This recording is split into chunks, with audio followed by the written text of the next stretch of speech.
পোষ্য বলতে পশু পাখিকে বোঝায়, বুঝাচ্ছি। প্রিয় সহযুদ্ধ, প্রতিদিন বলছি আমরা রাজপথে থাকার জন্য আসি নাই। যারা প্রধানমন্ত্রীর প্রিয় ভাজন হওয়ার জন্য প্রতিনিয়ত খোলা পানিতে মাছ শিকার করার জন্য বলছে, এখান থেকে নেতা হতে আসছে, তাদের কর্ণকুহরে পৌঁছায় দিতে চাই। আজকে যদি দাবি মেনে নেওয়া হয়, আপনি আর আমাদেরকে আর কোন আন্দোলনে দেখবেন না। আমরা টেবিল থেকে এসেছি, আমরা টেবিলে ফিরে যেতে চাই। আমাদের আগামীকাল থেকে, এতদিন পর্যন্ত আমাদের 4 দফা দাবি ছিল, আগামীকাল থেকে আমাদের 1 দফা দাবিতে সারা বাংলাদেশে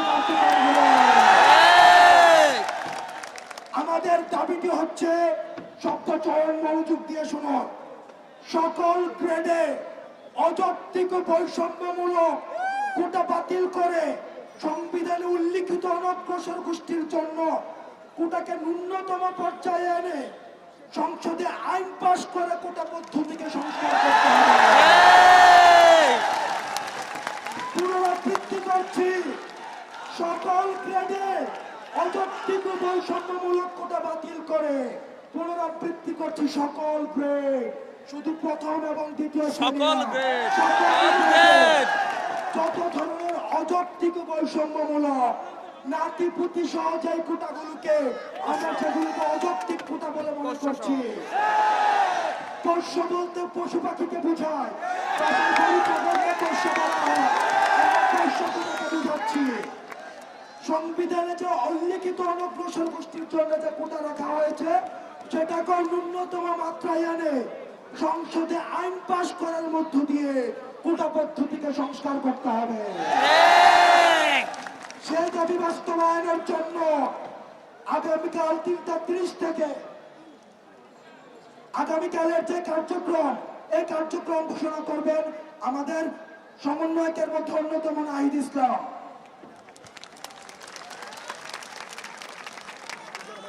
বন্ধুগণ, আমাদের আন্দোলন বিদ্যুৎ গতিতে ছড়িয়ে যাচ্ছে, নগর থেকে নগরে, মহানগর থেকে মহানগরে। আমাদের যে ব্লকেট, সেই ব্লকেটে আমরা অভূতপূর্ব সাড়া পেয়েছি। আজকে আমরা অনেক জায়গায় সমন্বয় করতে পারিনি, কিন্তু শিক্ষার্থীরা স্বতঃস্ফূর্ত ভাবে নেমে এসে তারা ব্লকেট কর্মসূচি পালন করেছে। আগামী দিনে এই ব্লকেট কর্মসূচি আরো ছড়িয়ে যাবে। আমরা বন্ধুগণ এতদিন আন্দোলন করে আজকে পর্যন্ত পুরো জাতির দৃষ্টি আকর্ষণ করতে পেরেছি। আমাদের প্রধানমন্ত্রী তিনিও এই বিষয়ে কথা বলেছেন, কিন্তু আমরা শ্রদ্ধার সাথে বলতে চাই যে কোটা সংস্কার আন্দোলন যে যৌক্তিকতা ছিল, সেই যৌক্তিকতা আমরা 18 সালে প্রমাণ করেছি।